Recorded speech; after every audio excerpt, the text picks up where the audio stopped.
At some point, someone tells you to follow your passion. Find the thing you love and make it your work. Do what you're passionate about and you will never work a day in your life. Now, that version of that sentence, that piece of advice, I absorbed it. I looked for the passion. I waited in jobs that were fine but didn't have that electricity in them. I assumed the absence of that feeling meant I was in the wrong place. But I don't think that anymore, and I want to explain why. Because what I think instead has changed not just how I feel about my work, but how I'm building everything outside of it. Now, here's the first problem with passion as a career foundation. It is a feeling, but not a skill. And feelings change. They respond to circumstances, to mood, even to how well you slept.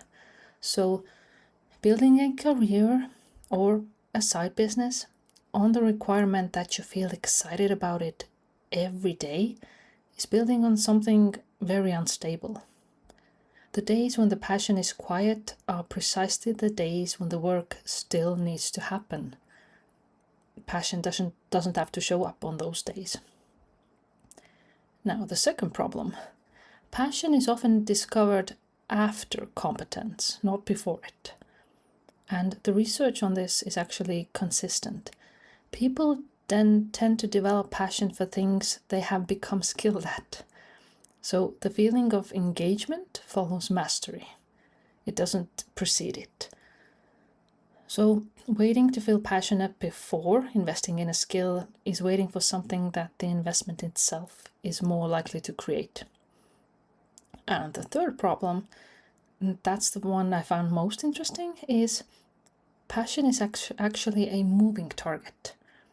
The thing I was passionate about at 22 is not the thing that engages me at 27. Passion changes. So building an identity or a career around a feeling that evolves means rebuilding every time the feeling goes. So you might even say the passion is a poor architect.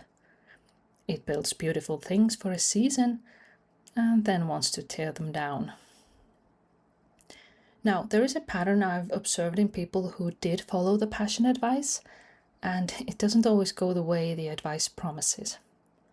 Some of them found the thing they loved and made it their job, and then found that making it their job changed it.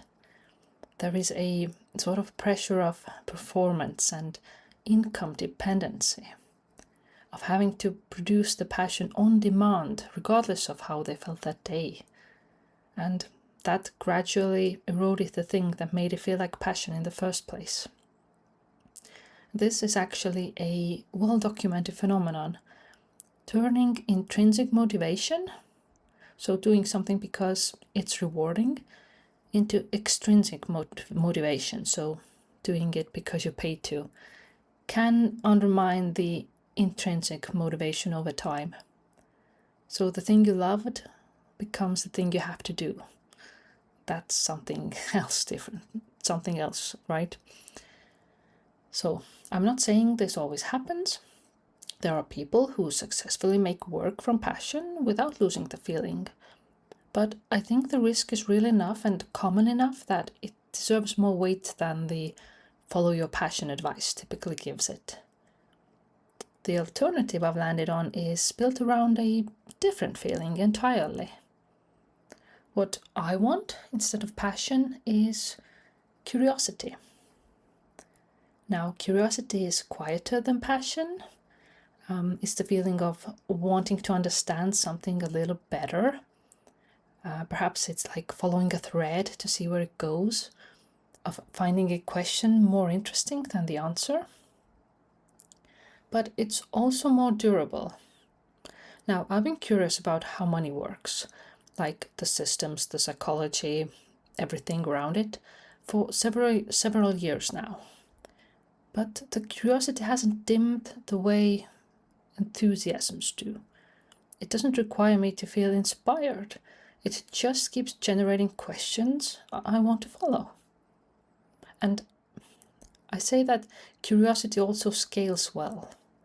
It doesn't require the work to be your identity, and it doesn't collapse if the work is sometimes difficult, which will happen. Curiosity survives the days when you're not feeling it, because it's not asking you to feel anything in particular, just to stay interested enough to keep going. So I think this is why this channel exists in the form it does. I'm not passionate about YouTube in the way the hustle content describes passion. I'm more curious about whether this works, how it works, and what the honest version of it looks like from the inside. And that curiosity is sustainable in a way that passion for me has not reliably been. Now, if curiosity is the fuel, mastery is the destination worth aiming at. Now, the research on this is quite interesting. So there's Cal Newport, among others, has made the argument that passion is typically the result of mastery rather than the other way around. And people who are genuinely engaged by their work are, more often than not, people who have become skilled enough at something to find it rewarding. So basically, the competence itself generates the feeling, which again means the question shifts. Instead of, what am I passionate about? A question that looks inward and often produces anxiety. The more useful question is, what am I willing to invest enough time in to become good at? Now, willingness is different from passion. It's quiet and accessible. It's basically a better guide to what you'll actually stay with long enough to matter. Now, you might say, don't look for what sets you on fire. Look for what you're willing to be bad at for long enough to get good at. Now, this matters particularly for anyone trying to build an income stream outside of their main work. Passion-based side hustles have, let's say, a specific failure mode.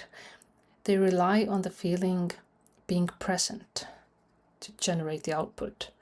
But when that passion feeling fades, and it always fades, at least periodically, the output also stops.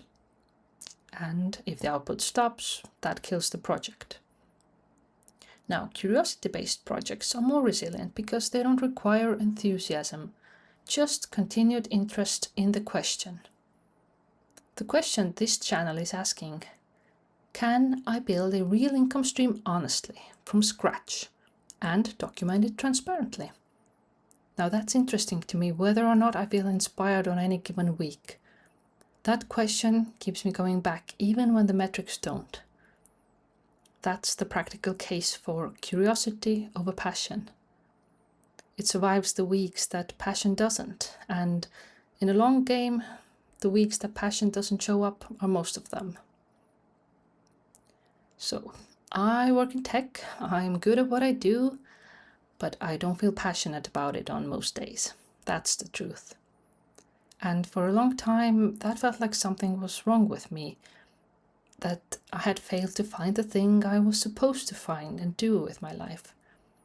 But I think now that what I was missing wasn't the right passion, it was permission to find the work sufficient without it being electric.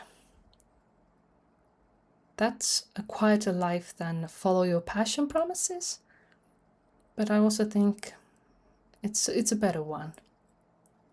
So here is your homework for the next week. Instead of asking, am I passionate about this? Whether it be your job, your side project, something you're considering building, ask, am I really curious about this? And curiosity is a lower bar. It doesn't require being excited or have you need this passionate feeling every day.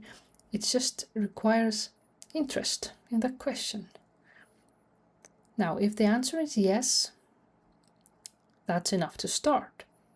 If the answer is no, that's more useful information than I'm not passionate about has ever been. So, yes, this whole subject is something I've been thinking about for a while. Haven't said out loud before, but I felt it worth saying because I think the passion advice does damage to people who are building good lives without that electric feeling, and maybe who mistake the absence of passion for the absence of direction. You don't need to be on fire, you just need to be interested enough to keep going. So, let me know in the comments how you do. Do you have any curiosity projects? Are you really curious about those things? Okay, well, I will see you in the next video. Bye!